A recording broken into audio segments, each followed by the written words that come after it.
बहुत ही प्यारे विद्यार्थियों, मैं सुनील सांगवाल ਤੁਹਾਡਾ ਅੱਜ ਦੇ ਲੈਸਨ ਵਿੱਚ ਸਵਾਗਤ ਕਰਦਾ। क्वेश्चन नंबर 51 ਤੋਂ ਆਪਾਂ ਸ਼ੁਰੂ ਕਰਦੇ ਹਾਂ। ਤਾਂ ਇੱਕ ਚੱਕਰ ਦੀਆਂ ਸਮਾਂਤਰ ਸਪਰਸ਼ ਰੇਖਾਵਾਂ ਦੀ ਗਿਣਤੀ ਕਿੰਨੀ ਹੋ ਸਕਦੀ ਹੈ? ਤਾਂ ਇੱਕ ਚੱਕਰ ਦੀਆਂ ਸਮਾਂਤਰ ਸਪਰਸ਼ ਰੇਖਾਵਾਂ ਤੋਂ ਕੀ ਮਤਲਬ ਹੈਗਾ ਕਿ ਤੁਹਾਡੇ ਕੋਲ ਇੱਕ ਚੱਕਰ ਦਿੱਤਾ ਹੋਇਆ ਤੇ ਕੋਈ ਇੱਕ ਸਪਰਸ਼ ਰੇਖਾ ਤੁਹਾਨੂੰ ਦਿੱਤੀ ਹੋਈ ਹੈ, ਮੰਨ ਲਓ, ठीक है। तो कुछ इस तरह की एक स्पर्श रेखा तुहाडे कोल हैगी है, आह वाली एक स्पर्श रेखा हैगी है जिहड़ी चक्कर नूं एक बिंदु ते छूंहदी है। तो इस तरह दी किन्नियां स्पर्श रेखावां असीं इस चक्कर ते खिंच सकते हैं। तो इहदा मतलब है कि असीं एक होर इत्थे इस पासे जिहड़ा है वो बना सकते हैं, ठीक है, जिहड़ी कि इस पहले वाली स्पर्श रेखा ते समांतर होएगी, ठीक है। तो कोई दूसरी जिहड़ी भी स्पर्श रेखा मान लो कोई इत्थे हैगी तो वो स्पर्श रेखा जिहड़ी है वो समांतर तो नहीं होएगी इहदे, ठीक है। इस लाइन के समांतर आह वाली कदे नहीं होएगी किसी होर बिंदु ते, सिर्फ इहदे डायमीट्रिकली ऑपोजिट, इहदे तो डायमीटर जिहड़ा बनदा हैगा इहदे ऑपोजिट ही एक बिंदु जिहड़ा हैगा उस ते खिंची हुई स्पर्श रेखा ही पहले दित्ती हुई स्पर्श रेखा के समांतर हो सकती है। तो इहदा मतलब ये की है कि एक स्पर्श रेखा के समांतर जिहड़ी स्पर्श रेखावां की गिणती जिहड़ी है दो स्पर्श रेखावां जिहड़ियां ने वो समांतर हो सकदियां ने। तो समांतर स्पर्श रेखावां की गिणती जिहड़ी है वो दो होंदी है जी, एक एक पासे एक दूसरे पासे डायमीट्रिकली ऑपोजिट होंदी है। स्पर्श रेखावां tangents for the English medium students, स्पर्श रेखा इज टेंजेंट। जब असीं किसी दो घाती बहुपद नूं सिफर के बराबर लिखते हैं तो इसनूं गणित की भाषा में की कहते हैं? कोई भी दो घाती समीकरण मतलब क्वाड्रेटिक कोई क्वाड्रेटिक पॉलीनोमियल हैगी है जी, बहुपद पॉलीनोमियल है तो दो घाती क्वाड्रेटिक है। क्वाड्रेटिक अते पॉलीनोमियल आ वाला बहुपद जिहड़ा है वो पॉलीनोमियल है जी तुहाडे कोल, ठीक है। तो क्वाड्रेटिक पॉलीनोमियल जिहड़े है तो इस फॉर्म की जनरल होंदी है ax² + bx + c, ठीक है। तो इसनूं जेकर कहंदा 0 के बराबर लिखते हैं, नूं सिफर के बराबर लिखते हैं तो इनू बराबर सिफर लिखिया आपां ने, तो यह हुण की बन गया, सारा की बन गया। तो इसनूं गणित की भाषा दे विच दो घाती समीकरण कहते हैं जी। दो घाती समीकरण की जनरल फॉर्म हैगी है जी, जनरल रूप है, ठीक है, साधारण रूप कह सकते हैं इसनूं, दो घाती समीकरण। तीन असमरेखी बिंदुओं तो लंघदे असीं किन्ने चक्कर खिंच सकते हैं? तो कोई भी तीन बिंदु तुहानूं जिहड़े असमरेखी है, जिहड़े एक रेखा के उपर नहीं है, तुसीं देख रहे होगे इन्हां तो एक त्रिकोण बनती है। तो जिन्हां तो त्रिकोण बनती है वो एक समरेखी बिंदु नहीं होंगे, वो तिन्ने बिंदु जिहड़े समरेखी नहीं कहते। जिन्हां तो एक लाइन ही बनती है, जिवें मान लो इत्थे बना दें, अलग तो बना दें एक बिंदु, दो बिंदु तो एक तीसरा बिंदु, तो इन्हों तो बनने वाली जी है वो एक लाइन बनती है, 1 2 3, ठीक है।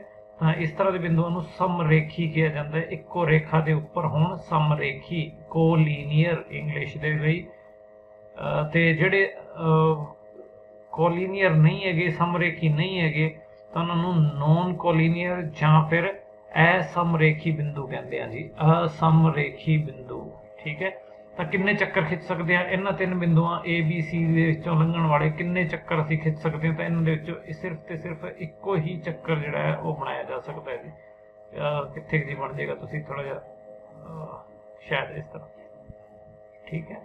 हाँ, ये इस तरह का इक्को ही चक्कर जिहड़ा है वो बनाया जा सकता है असमरेखी बिंदुआं तो। समरेखी बिंदुआं तो एक भी चक्कर जिहड़ा वो नहीं बना सकते आपां, तां एक चक्कर जिहड़ा है वो बना सकते हैं। किसी भी रेखा के समांतर किन्नियां रेखावां खिंचियां जा सकदियां ने? तो एक रेखा तुहाडे दित्ती हुई है, समांतर जिहड़ियां किन्नियां रेखावां खिंच सकदे हैं? तो समांतर तो बहुत सारियां खिंच सकदे हैं, देखो, ठीक है।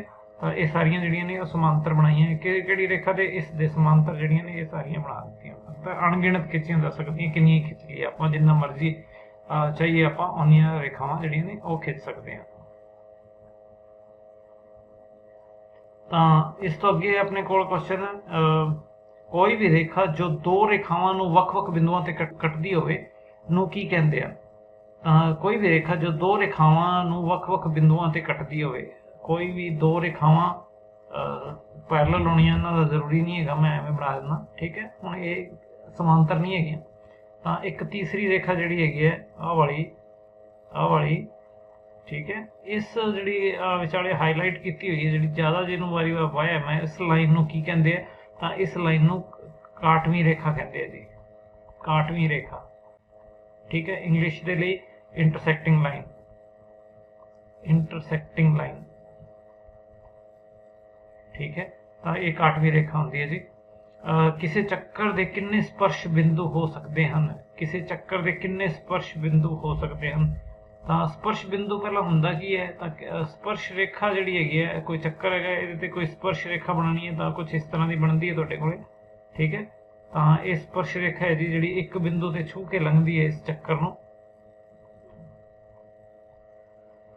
तो इस तरह के जिहड़े किन्ने टेंजेंट किन्ने बना सकते हैं आपां, तां या पहले आपां स्पर्श बिंदु की गल करते हैं, ठीक है। स्पर्श बिंदु किस नूं कहंदे हन, तां किन्ने स्पर्श बिंदु हो सकते हैं। तो स्पर्श बिंदु किहनूं कहंदे आ, एक स्पर्श रेखा जिथे चक्कर नूं छूंदी हैगी, तो आह वाला बिंदु जिथे तुहानूं नज़र आ रहा है जिहड़ा हाईलाइट कीता होया, तो इस वाले बिंदु नूं जिहड़ा स्पर्श बिंदु कहा जाता है जी।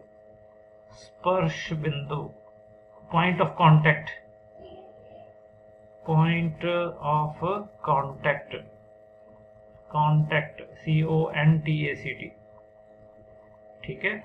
तो ये पॉइंट ऑफ कॉन्टैक्ट है। तो टेंजेंट्स किन्ने ड्रॉ कर सकते हैं किसी भी सर्कल के ऊपर, तो अणगिणत ड्रॉ कर सकते हैं। एक टेंजेंट इत्थे जी बना लो, एक इत्थे बना लो, ठीक है। एक टेंजेंट इत्थे हो गया, एक टेंजेंट कोई इत्थे भी बनाया जा सकता है इस तरीके नाल, ठीक है। एक टेंजेंट जिहड़ा वो इत्थे बना सकते हैं आपां, ठीक है। इस तरह किन्ने टेंजेंट खिंच सकते हैं, हर एक पॉइंट के उपर टेंजेंट खिंच सकते हैं, इत्थे इत्थे इत्थे इत्थे, ठीक है। जिन्ने भी चक्कर के उपर बिंदु है तुहानूं नज़र आ रहे हैं, तो हर एक बिंदु के उपर एक स्पर्श रेखा खिंची जा सकती है। इन्हां दी गिणती निश्चित हैगी है कि नहीं हैगी, तो इन्हां दी गिणती निश्चित नहीं है। हर एक दो बिंदुओं के विचाले एक बिंदु मिल जाएगा आपां नूं। जिवें आ बिंदु ते आ बिंदु के विचकार एक बिंदु मैं होर लिख लिया, एक होर लगाना होए इत्थे जी लगा सकते हैं, एक होर लगाना होए इत्थे जी लगा सकते हैं। तो अणगिणत इस तरह बनाए जा सकते हैं। तो ये बिंदु किन्ने हो सकते हैं, जिन्ने स्पर्श रेखावां होणगीਆਂ उन्ने स्पर्श बिंदु होणगे।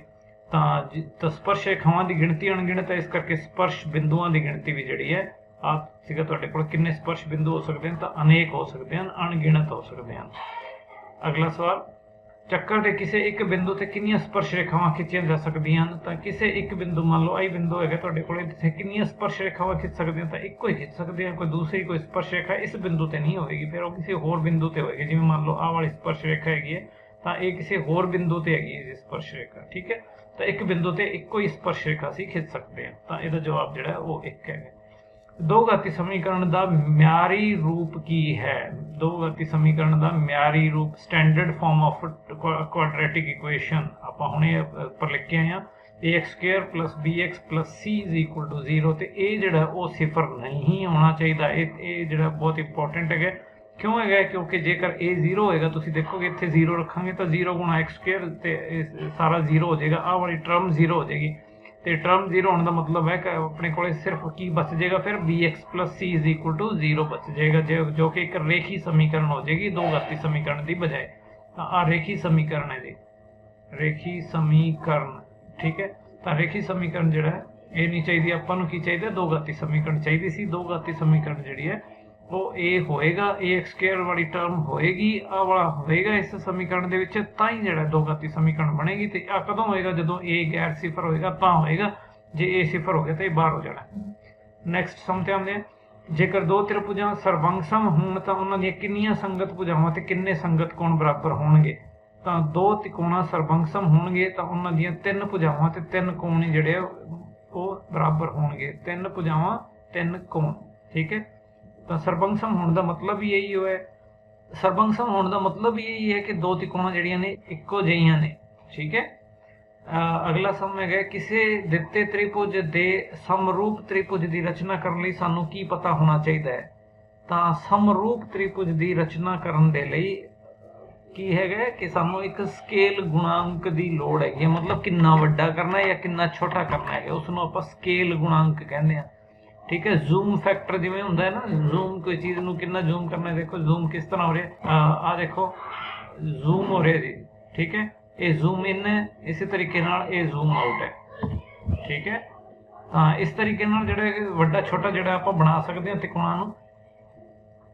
एक त्रिकोण जिहड़ी है वो पहले आपां इहनूं जूम इन जूम आउट दे नाल इहनूं रिलेट करिए, तो ये सीगा कि किन्ने गुणा वड्डा हो गया, ठीक है।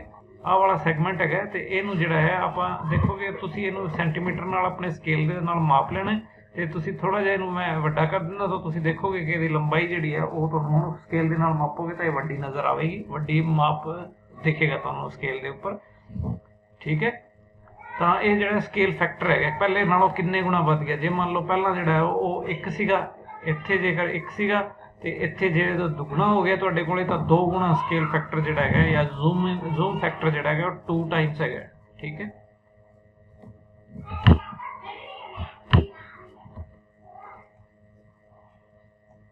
ਹਾਂਜੀ। ਤਾਂ ਇੱਕ ਤ੍ਰਿਭੁਜ ਦੇ ਬਰਾਬਰ ਜਿਹੜੀ ਹੈ ਰਚਨਾ ਕਰਨੀ ਹੋਵੇ ਸਮਰੂਪ ਤ੍ਰਿਭੁਜ ਦੀ, ਤਾਂ ਇਸ ਦੇ ਲਈ ਕਿੰਨੇ ਗੁਣਾ ਕਰਨੀ ਹੈਗੀ ਆਪਾਂ ਨੇ, ਇਹ ਚੀਜ਼ ਆਪਾਂ ਨੇ ਦੇਖਣੀ ਹੁੰਦੀ ਹੈਗੀ ਹੈ ਕਿ ਸਕੇਲ ਫੈਕਟਰ ਦਾ ਪਤਾ ਹੋਣਾ ਚਾਹੀਦਾ ਆਪਾਂ ਨੂੰ। ਠੀਕ ਹੈ, ਆਹ ਵਾਲੀ ਛੋਟੀ ਤਿਕੋਣ ਹੈਗੀ ਹੈ, ਕੋਈ ਇੱਕ ਤਿਕੋਣ ਜਿਹੜੀ ਹੈ ਉਹ ਇਸ ਤੋਂ ਆਪਾਂ ਇਹਦੇ ਜਿਹੜੀ ਇਹਦੇ ਕੀ ਕਹਾਂਗੇ ਸਮਰੂਪ ਹੋਵੇਗੀ, ਪਰੰਤੂ ਜਿਹੜਾ ਆਕਾਰ ਹੈਗਾ ਇਹਨਾਂ ਦਾ ਘੱਟ ਵੱਧ ਹੈਗਾ। ਤਾਂ ਆਹ ਛੋਟੀ ਹੈਗੀ ਆ ਵੱਡੀ ਹੈਗੀ, ਤਾਂ ਇਹ ਕਿੰਨੀ ਵੱਡੀ ਹੈਗੀ, ਇਹਦੀ ਸੰਗਤ ਭੁਜਾਵਾਂ ਦੇ ਮਾਪ ਦਾ ਅਨੁਪਾਤ ਕੀ ਹੈ। ਤਾਂ ਆਹ ਮੰਨ ਲਓ ਤੁਹਾਡੇ ਕੋਲੇ 1 ਹੈਗਾ, ਆਹ 2 ਹੈਗਾ, ਤਾਂ ਇਹ ਜਿਹੜਾ ਹੈ ਸਕੇਲ ਫੈਕਟਰ ਇਸ ਦੇ ਲਈ 2 ਗੁਣਾ ਹੋਵੇਗਾ। ਇਹਦੇ ਤੋਂ ਆਹ ਬਣਾਉਣੀ ਹੋਵੇ ਤਾਂ ਸਕੇਲ ਫੈਕਟਰ 2 ਹੋਵੇਗਾ। ਜੇ ਇੱਧਰੋਂ ਇੱਧਰ ਨੂੰ ਬਣਾਉਣੀ ਹੈਗੀ ਹੈ, ਪਹਿਲਾਂ ਆਹ ਦਿੱਤੀ ਹੋਈ ਹੈ, ਆਹ ਬਣਾਉਣੀ ਹੈਗੀ ਹੈ, ਤਾਂ ਇਹ ਅੱਧਾ ਹੋ ਜਾਏਗਾ ਜੀ ਸਕੇਲ ਫੈਕਟਰ, ਸਕੇਲ ਗੁਣਾਂਕ।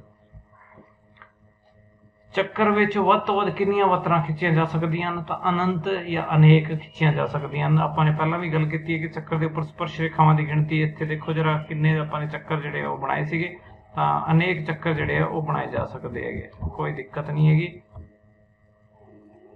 ਜਿੰਨੇ ਮਰਜ਼ੀ ਚਾਹੀਏ ਆਪਾਂ ਉਹਨੇ ਚੱਕਰ ਜਿਹੜੇ ਆ ਉਹ ਇੱਥੇ ਬਣਾ ਸਕਦੇ ਹੈਗੇ, ਸਪਰਸ਼ ਰੇਖਾਵਾਂ ਬਣਾ ਸਕਦੇ ਹੈਗੇ। ਠੀਕ ਹੈ, ਤੇ ਸਪਰਸ਼ ਰੇਖਾਵਾਂ ਦੀ ਗਿਣਤੀ ਫਿਰ ਕੀ ਹੋਈ, ਅਨੇਕ ਜਾਂ ਅਨੰਤ ਹੋਈ। ਪਰਿਮੀ ਸੰਖਿਆਵਾਂ ਦਾ ਸਭ ਤੋਂ ਪਹਿਲਾਂ ਕਿਸੇ ਹਿਸਾਬਦਾਨ ਨੇ ਪਤਾ ਲਗਾਇਆ ਸੀ, ਕੋਰੋਟਨ ਨੇ ਹਿਪਾਕਸ।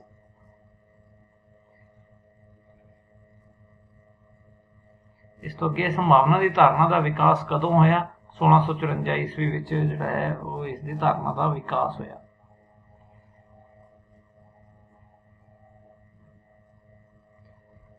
ਸਾਈਨ 90 ਡਿਗਰੀ ਅਤੇ ਕੋਸ 90 ਡਿਗਰੀ ਦਾ ਮਾਨ ਕਿੰਨਾ ਹੋਵੇਗਾ। ਤਾਂ ਤੁਹਾਨੂੰ ਪਤਾ ਹੈ ਕਿ ਸਾਈਨ 90 ਡਿਗਰੀ ਜਿਹੜਾ ਉਹ 1 ਹੁੰਦਾ ਹੈ ਅਤੇ ਕੋਸ 90 ਡਿਗਰੀ ਜਿਹੜਾ ਉਹ 0 ਹੁੰਦਾ ਹੈ। ਤਾਂ 1 ਨੂੰ 0 ਨਾਲ ਗੁਣਾ ਕਰਤੇ 0 ਹੀ ਜਵਾਬ ਆ ਜਾਂਦਾ, ਇਸ ਕਰਕੇ ਜਿਹੜਾ ਜਵਾਬ 0 ਹੋਵੇਗਾ। ਪੂਰਕ ਕੋਣ ਦੇ ਜੋੜੇ ਵਿੱਚ ਇੱਕ ਕੋਣ ਜੇਕਰ ਥੀਟਾ ਹੋਵੇ ਤਾਂ ਦੂਸਰਾ ਕੋਣ ਕਿੰਨਾ ਹੋਵੇਗਾ। ਤਾਂ ਪੂਰਕ ਕੋਣ ਕਿਹੜੇ ਹੁੰਦੇ ਆ, ਪੂਰਕ ਕੋਣ ਉਹ ਹੁੰਦੇ ਆ ਜਿਨ੍ਹਾਂ ਦਾ ਜੋੜ 90 ਡਿਗਰੀ ਹੋਵੇ। ਤਾਂ ਇੱਕ ਥੀਟਾ ਹੈਗਾ, ਦੂਸਰਾ ਮੰਨ ਲਓ ਤੁਹਾਡੇ ਕੋਲੇ ਕੋਣ ਜਿਹੜਾ ਹੈਗਾ x ਹੈਗਾ ਮੰਨ ਲਓ। ਠੀਕ ਹੈ, ਤਾਂ ਇਹਨਾਂ ਦਾ ਜੋੜ 90 ਡਿਗਰੀ ਹੋਵੇਗਾ। ਤਾਂ ਇਹਦਾ ਮਤਲਬ x ਫਿਰ ਕੀ ਹੋਏਗਾ ਕਿ 90 ਡਿਗਰੀ ਮਾਈਨਸ ਥੀਟਾ ਹੋਏਗਾ। ਆ ਦੂਸਰੇ ਪਾਸੇ ਚਲਾ ਜਾਏਗਾ ਤਾਂ ਆ ਮਾਈਨਸ ਥੀਟਾ ਬਣ ਜਾਏਗਾ ਜੀ ਇੱਧਰ, ਕਿਉਂਕਿ ਇੱਧਰ ਆ ਪਲੱਸ ਦਾ ਥੀਟਾ ਹੈਗਾ। ਠੀਕ ਹੈ, ਤਾਂ ਦੂਸਰੇ ਪਾਸੇ ਮਾਈਨਸ ਥੀਟਾ ਹੋ ਜਾਏਗਾ, 90 minus theta, 90 degree minus theta. ਜੇਕਰ ਕੋਈ ਅਗਲਾ ਸਮਾਂ ਜੇਕਰ ਕੋਈ ਰੇਖਾ ਤ੍ਰਿਭੁਜ ਦੀਆਂ ਕਿਸੇ ਦੋ ਭੁਜਾਵਾਂ ਨੂੰ ਸਮਾਨ ਅਨੁਪਾਤ ਵਿੱਚ ਵੰਡੇ ਤਾਂ ਉਸ ਦਾ ਤੀਜੀ ਭੁਜਾ ਨਾਲ ਕੀ ਸੰਬੰਧ ਹੈ। ਤਾਂ ਇਹਦੇ ਚ ਕੀ ਹੈਗਾ ਕਿ ਇੱਕ ਰੇਖਾ ਤ੍ਰਿਭੁਜ ਦੀਆਂ ਕਿਸੇ ਦੋ ਭੁਜਾਵਾਂ ਨੂੰ ਸਮਾਨ ਅਨੁਪਾਤ ਵਿੱਚ ਵੰਡੇ। ਤਾਂ ਇਹ ਤੁਸੀਂ ਥੋੜਾ ਜਿਹਾ ਧਿਆਨ ਨਾਲ ਦੇਖੋਗੇ ਤਾਂ ਤੁਹਾਨੂੰ ਕਲੀਅਰ ਹੋ ਜਾਏਗਾ ਕੀ ਕਹਿਣਾ ਚਾਹੁੰਦਾ ਹੈ। ਤਾਂ ਇੱਕ ਤ੍ਰਿਭੁਜ ਹੈ ਤੇ ਇੱਕ ਕੋਈ ਰੇਖਾ ਹੈਗੀ ਜਿਹੜੀ ਦੋ ਭੁਜਾਵਾਂ, ਇਹਦੀਆਂ ਦੋ ਭੁਜਾਵਾਂ ਕਿਹੜੀਆਂ ਲੈ ਲਈਏ, ਆ AB ਅਤੇ ਦੂਸਰੀ ਭੁਜਾ ਲੈ ਲੈਂਦੇ ਆ AC। ਆਹ ਵਾਲੀ ਭੁਜਾ ਤੇ ਆਹ ਵਾਲੀ ਭੁਜਾ, ਇਹਨਾਂ ਨੂੰ ਸਮਾਨ ਅਨੁਪਾਤ ਵਿੱਚ ਵੰਡਦੀ ਹੈ। ਤਾਂ ਸਮਾਨ ਅਨੁਪਾਤ ਦਾ ਮਤਲਬ ਹੈਗਾ ਕਿ ਇਹਨੂੰ ਮੈਂ ਲਿਖਦਾ ਹਾਂ DE। ਤਾਂ ਸਮਾਨ ਅਨੁਪਾਤ ਵਿੱਚ ਵੰਡਦੀ ਹੈ, ਇਹਦਾ ਮਤਲਬ ਹੈ AD ਬਟਾ DB ਬਰਾਬਰ AE ਬਟਾ EC। ਠੀਕ ਹੈ, ਤਾਂ ਇਹ ਜਿਹੜਾ ਹੈ ਇਹ ਥੇਲਸ ਥਿਓਰਮ ਦਾ ਉਲਟ ਹੈ ਕਿ ਜੇਕਰ ਐਵੇਂ ਇਹ ਅਨੁਪਾਤ ਬਰਾਬਰ ਹੁੰਦੇ ਹੈ ਤਾਂ DE ਜਿਹੜਾ ਹੈ ਉਹ BC ਦੇ ਸਮਾਂਤਰ ਹੁੰਦਾ ਹੈ। ਇਹਦਾ ਨਤੀਜਾ ਆ ਹੈ। ਤੇ ਜੇਕਰ DE ਸਮਾਂਤਰ ਹੋਵੇ BC ਦੇ ਤਾਂ ਇਹਦਾ ਨਤੀਜਾ ਆ ਜਿਹੜਾ ਇਧਰੋਂ ਇੱਧਰ ਨੂੰ ਵੀ ਆਉਂਦਾ ਹੈ ਕਿ ਆ ਅਨੁਪਾਤ ਜਿਹੜੇ ਭੁਜਾਵਾਂ ਦੇ ਜਿਹੜੇ ਹੈ ਸਮਾਨ ਅਨੁਪਾਤ ਵਿੱਚ ਭੁਜਾਵਾਂ ਨੂੰ ਵੰਡਦੀ ਹੈ ਫਿਰ। ਠੀਕ ਹੈ, ਦੋਨੇ ਪਾਸੇ ਇਧਰੋਂ ਇੱਧਰ ਨੂੰ ਇਧਰੋਂ ਇੱਧਰ ਨੂੰ, ਤਾਂ ਤੀਜੀ ਭੁਜਾ ਦੇ ਸਮਾਂਤਰ ਹੁੰਦੀ ਹੈ। ਠੀਕ ਹੈ, ਜਦੋਂ ਆ ਹੋਏਗਾ ਤਾਂ ਆਹ ਵਾਲੀ ਰੇਖਾ ਜਿਹੜੀ ਹੈਗੀ ਹੈ ਜਿਹੜੀ ਕੱਟਦੀ ਹੈਗੀ ਦੋ ਭੁਜਾਵਾਂ ਨੂੰ, ਉਹ ਤੀਸਰੀ ਭੁਜਾ ਦੇ ਸਮਾਂਤਰ ਹੋਏਗੀ। ਮਤਲਬ ਆਹ ਵਾਲੀ ਇਸ ਭੁਜਾ ਦੇ ਤੀਸਰੀ ਭੁਜਾ ਤਿਕੋਣ ਦੀ ਆਹ ਵਾਲੀ ਹੈਗੀ ਹੈ ਤੇ ਇਹਦੇ ਸਮਾਂਤਰ ਹੋਵੇਗੀ। ਠੀਕ ਹੈ, ਤੀਜੀ ਭੁਜਾ ਦੇ ਸਮਾਂਤਰ ਹੁੰਦੀ ਹੈ। ਅਗਲਾ ਸਵਾਲ ਹੈ, ਜੇਕਰ ਕਿਸੇ ਤ੍ਰਿਭੁਜ ਵਿੱਚ ਇੱਕ ਕੋਣ ਦਾ ਸਮਦੁਭਾਜਕ ਸਨਮੁਖ ਭੁਜਾ ਨੂੰ ਸਮਦੁਭਾਜਿਤ ਕਰਦਾ ਹੋਵੇ ਤਾਂ ਤ੍ਰਿਭੁਜ ਕਿਸ ਤਰ੍ਹਾਂ ਦੀ ਹੋਵੇਗੀ? ਧਿਆਨ ਨਾਲ ਦੇਖੋ। ਸੌਰੀ, ਜੇਕਰ ਕਿਸੇ ਤ੍ਰਿਭੁਜ ਵਿੱਚ ਇੱਕ ਕੋਣ ਦਾ ਸਮਦੁਭਾਜਕ ਸਨਮੁਖ ਭੁਜਾ ਨੂੰ ਸਮਦੁਭਾਜਿਤ ਕਰਦਾ ਹੋਵੇ ਤਾਂ ਤਿਕੋਣ ਕਿਸ ਤਰ੍ਹਾਂ ਦੀ ਹੋਵੇਗੀ? ਕੋਣ ਦਾ ਸਮਦੁਭਾਜਕ ਸਨਮੁਖ ਭੁਜਾ ਨੂੰ ਸਮਦੁਭਾਜਿਤ ਕਰਦਾ ਹੋਵੇ, ਠੀਕ ਹੈ। ਤਾਂ ਇੱਕ ਤਿਕੋਣ ਹੈਗੀ ਹੈ, ਇਹਦੇ ਕੋਣ ਦਾ ਸਮਦੁਭਾਜਕ ਬਣਾਇਆ ਤਾਂ ਆਹ ਵਾਲੇ ਭਾਗ ਜਿਹੜੇ ਆ ਜੇਕਰ ਬਰਾਬਰ ਹੁੰਦੇ ਆ, ਆਹ ਵਾਲੇ ਕੋਣ ਵੀ ਬਰਾਬਰ ਹੈਗੇ ਆ, ਠੀਕ ਹੈ। ਕੋਣ ਦਾ ਸਮਦੁਭਾਜਕ ਹੈ, ਠੀਕ ਹੈ। ਆਹ ਵਾਲੀ ਲਾਈਨ ਜਿਹੜੀ ਹੈਗੀ ਹੈ ਏ ਡੀ ਕਹਿ ਲਓ ਇਹਨੂੰ, ਏ ਡੀ, ਤੇ ਆ ਬੀ, ਆ ਸੀ। ਤਾਂ ਏ ਡੀ ਜਿਹੜਾ ਹੈ ਉਹ ਕੋਣ ਬੀ ਏ ਸੀ ਦਾ ਸਮਦੁਭਾਜਕ ਹੈ, ਅਤੇ ਦੂਸਰਾ ਜਿਹੜਾ ਹੈ ਇਸ ਸਾਹਮਣੇ ਵਾਲੀ ਭੁਜਾ ਸਨਮੁਖ ਭੁਜਾ ਨੂੰ ਜਿਹੜਾ ਹੈ ਉਹ ਵੀ ਸਮਦੁਭਾਜਿਤ ਕਰਦਾ ਹੈ, ਮਤਲਬ ਬੀ ਡੀ ਅਤੇ ਡੀ ਸੀ ਬਰਾਬਰ ਹੈਗੇ। ਤਾਂ ਤ੍ਰਿਭੁਜ ਕਿਸ ਤਰ੍ਹਾਂ ਦੀ ਹੋਵੇਗੀ? ਤਾਂ ਤ੍ਰਿਭੁਜ ਜਿਹੜੀ ਹੈ ਉਹ ਸਮਦੋਬਾਹੂ ਜਾਂ ਸਮਦੋਭੁਜੀ ਹੋਵੇਗੀ, ਠੀਕ ਹੈ। ਸਮਦੋਬਾਹੂ ਜਾਂ ਸਮਦੋਭੁਜੀ ਇੱਕੋ ਹੀ ਚੀਜ਼ ਹੈਗੀ ਹੈ। ਤਾਂ ਇਹ ਜਿਹੜੀ ਹੈ ਆਹ ਵਾਲੀ ਤਿਕੋਣ, ਇਸ ਤਿਕੋਣ ਦੇ ਵਿੱਚ ABC ਦੇ ਵਿੱਚ AB ਅਤੇ AC ਬਰਾਬਰ ਹੋਣਗੇ, ਮਤਲਬ ਆਹ ਵਾਲਾ ਤੇ ਆਹ ਵਾਲੀ ਭੁਜਾ ਬਰਾਬਰ ਹੋਵੇਗੀ ਜੇਕਰ ਆਹ ਦੋ ਸ਼ਰਤਾਂ ਪੂਰੀਆਂ ਹੁੰਦੀਆਂ। ਕਿਹੜੀਆਂ? ਪਹਿਲਾਂ ਆਹ ਦੋ ਕੋਣ ਬਰਾਬਰ ਹੋਣ, ਠੀਕ ਹੈ। ਆਹ ਵਾਲਾ ਕੋਣ ਤੇ ਆਹ ਵਾਲਾ ਕੋਣ ਜੇਕਰ ਬਰਾਬਰ ਹੁੰਦੇ ਆ ਅਤੇ ਆਹ ਵਾਲਾ ਪਾਰਟ ਕਿਹੜਾ BD ਅਤੇ DC ਇਹ ਬਰਾਬਰ ਹੁੰਦੇ ਆ ਤਾਂ ਇਹ ਵੀ ਬਰਾਬਰ ਹੋਣਗੇ। ਇਹ ਆਸਾਨੀ ਨਾਲ ਸਿੱਧ ਕੀਤਾ ਜਾ ਸਕਦਾ ਹੈ।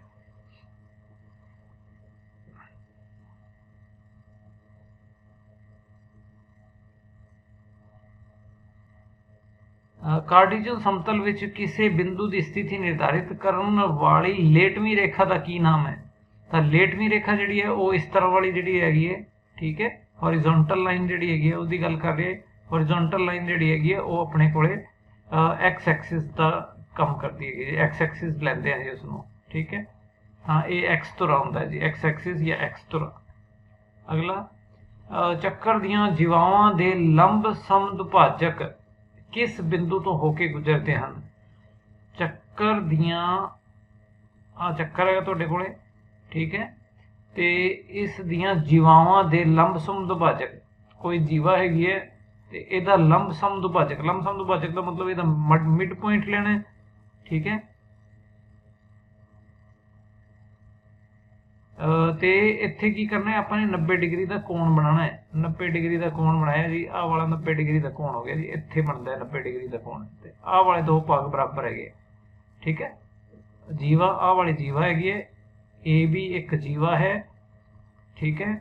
M ਇਸ ਦਾ ਮੱਧ ਬਿੰਦੂ ਹੈ AB ਦਾ, ਮਤਲਬ AM ਤੇ MB ਬਰਾਬਰ ਹੈਗੇ ਤੇ ਆਹ ਵਾਲਾ ਕੋਣ ਜਿਹੜਾ ਹੈ ਤੁਹਾਡੇ ਕੋਲੇ 90 ਡਿਗਰੀ ਹੈ। ਤਾਂ ਇਹ ਵਾਲਾ ਜਿਹੜਾ ਜੀਵਾ ਦਾ ਲੰਬ ਸਮਦੁਭਾਜਕ ਇਹ ਕਿਹੜੇ ਬਿੰਦੂ ਤੋਂ ਹੋ ਕੇ ਲੰਘਦਾ? ਤਾਂ ਇਹ ਕੇਂਦਰ ਦੇ ਵਿੱਚ ਹੋ ਕੇ ਲੰਘਦਾ ਹੈ, ਚੱਕਰ ਦੇ ਕੇਂਦਰ ਵਿੱਚ ਹੋ ਕੇ ਲੰਘਦਾ ਹੈ, ਠੀਕ ਹੈ। ਤਾਂ ਇਹ ਚੱਕਰ ਦੇ ਕੇਂਦਰ ਵਿੱਚ ਹੋ ਕੇ ਗੁਜ਼ਰਦਾ ਹੈ, ਠੀਕ ਹੈ, ਯਾਦ ਰੱਖਣਾ। ਚੱਕਰ ਦੇ ਅੰਦਰਲੇ ਬਿੰਦੂ ਤੋਂ ਕਿੰਨੀਆਂ ਸਪਰਸ਼ ਰੇਖਾਵਾਂ ਖਿੱਚੀਆਂ ਜਾ ਸਕਦੀਆਂ ਹਨ? ਇੱਕ ਚੱਕਰ ਹੈ, ਇਸ ਦੇ ਅੰਦਰੋਂ ਕੋਈ ਸਪਰਸ਼ ਰੇਖਾ ਜਿਹੜੀ ਹੈ, ਕੋਈ ਵੀ ਆਪਾਂ ਰੇਖਾ ਬਣਾਵਾਂਗੇ, ਠੀਕ ਹੈ। ਇੱਥੇ ਜੇ ਬਿੰਦੂ ਇੱਥੇ ਹੈਗਾ ਤਾਂ ਇੱਥੇ, ਠੀਕ ਹੈ। ਕੋਈ ਹੋਰ ਕੋਈ ਲਾਈਨ ਤੋਂ ਬਣਾਈਏ ਤਾਂ ਆਪਾਂ ਐਵੇਂ ਬਣਾ ਲਾਂਗੇ, ਠੀਕ ਹੈ। ਹੋਰ ਕੋਈ ਬਣਾਉਣੀ ਹੋਵੇ ਇਸ ਬਿੰਦੂ ਤੋਂ ਲੰਘਣ ਵਾਲੀ ਲਾਈਨ ਤਾਂ ਐਵੇਂ ਬਣ ਜਾਏਗੀ। ਹੋਰ ਵੀ ਬਣਾਉਂਦੇ ਰਹੋਗੇ, ਭਾਵੇਂ ਕਿੰਨੀ ਹੀ ਬਣਾ ਲਓ ਇਸ ਬਿੰਦੂ ਤੋਂ ਲੰਘਣ ਵਾਲੀਆਂ ਲਾਈਨਾਂ, ਤਾਂ ਤੁਸੀਂ ਦੇਖੋਗੇ ਕਿ ਇਹ ਕਿਤੇ ਵੀ ਜਿਹੜਾ ਹੈ ਉਹ ਚੱਕਰ ਦੇ ਉੱਪਰ ਸਪਰਸ਼ ਰੇਖਾ ਨਹੀਂ ਬਣਾ ਸਕਦੀ, ਠੀਕ ਹੈ। ਤਾਂ ਜੇਕਰ ਕੋਈ ਬਿੰਦੂ ਆਪਣਾ ਚੱਕਰ ਦੇ ਅੰਦਰ ਹੈਗਾ ਤਾਂ ਉਸ ਬਿੰਦੂ ਤੋਂ ਲੰਘਣ ਵਾਲੀ ਕੋਈ ਵੀ ਸਪਰਸ਼ ਰੇਖਾ ਜਿਹੜੀ ਹੈ ਉਸ ਤੋਂ ਲੰਘਣ ਵਾਲੀ ਕੋਈ ਵੀ ਰੇਖਾ ਜਿਹੜੀ ਹੈ ਉਹ ਚੱਕਰ ਦੇ ਸਪਰਸ਼ ਰੇਖਾ ਨਹੀਂ ਹੋ ਸਕਦੀ, ਠੀਕ ਹੈ। ਤਾਂ ਸਪਰਸ਼ ਰੇਖਾਵਾਂ ਦੀ ਗਿਣਤੀ ਦੀ ਗੱਲ ਕਰਦਾ ਹੈ ਕਿ ਗਿਣਤੀ ਕਿੰਨੀ ਹੋਵੇਗੀ ਜਾਂ ਕਿੰਨੀਆਂ ਸਪਰਸ਼ ਰੇਖਾਵਾਂ ਖਿੱਚੀਆਂ ਜਾ ਸਕਦੀਆਂ, ਇਹਦਾ ਮਤਲਬ 0 ਖਿੱਚੀਆਂ ਜਾ ਸਕਦੀਆਂ, ਕਿਉਂਕਿ ਕੋਈ ਸਪਰਸ਼ ਰੇਖਾ ਖਿੱਚੀ ਹੀ ਨਹੀਂ ਜਾ ਸਕਦੀ ਹੈ। ਅੱਜ ਦੇ ਲਈ ਸਿਰਫ ਇੰਨਾ ਹੀ। ਪਿਆਰੇ ਵਿਦਿਆਰਥੀਓ, ਮੈਨੂੰ ਆਸ ਹੈ ਕਿ ਤੁਹਾਨੂੰ ਅੱਜ ਦਾ ਲੈਸਨ ਜਿਹੜਾ ਹੈ ਚੰਗੀ ਤਰ੍ਹਾਂ ਸਮਝ ਆ ਗਿਆ ਤੇ ਤੁਸੀਂ ਇਸ ਨੂੰ ਆਪਣਾ ਜਿਹੜਾ ਹੈ ਵੱਧ ਤੋਂ ਵੱਧ ਸ਼ੇਅਰ ਤੇ ਲਾਈਕ ਸਬਸਕ੍ਰਾਈਬ ਕਰੋ ਚੈਨਲ ਨੂੰ ਜੇ ਨਹੀਂ ਕੀਤਾ ਹੈ ਤਾਂ। ਬਹੁਤ ਬਹੁਤ ਧੰਨਵਾਦ ਤੁਹਾਡਾ।